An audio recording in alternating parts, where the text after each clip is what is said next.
এবং আমার সামনে উপবিষ্ট প্রতিটা ইউনিয়ন যুব দলের,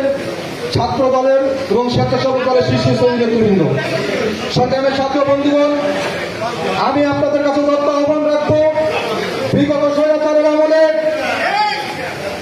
আপনারা যেভাবে প্রিয় নেতা হাবিবুল ইসলাম হাবিব ভাইয়ের মুক্তির সংগ্রামে অংশগ্রহণ করেছিলেন, ঢাকার রাজপথে,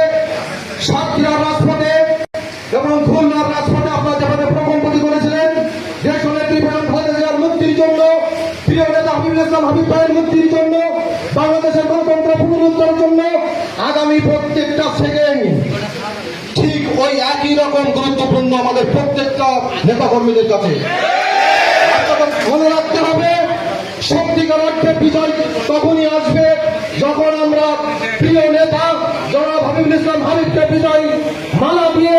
আমরা সংসদে পাঠাতে পারবো, তখনই কিন্তু আমাদের সংগ্রামের ছাত্র বন্ধুগণ, আমি আমার বারোটি ইউনিয়নের যুবদল, ছাত্রদল, স্বেচ্ছাসেবক দলের প্রতিটা নেতা কর্মীর কাছে উদাত্ত আহ্বান রাখবো, আগামী দিনে প্রজ্ঞাধিকার হতে যাচ্ছে তাদের মাটিতে আপনারা প্রতিটা ইউনিয়ন থেকে,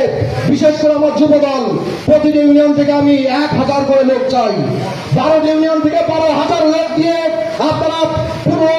জনসভাপতি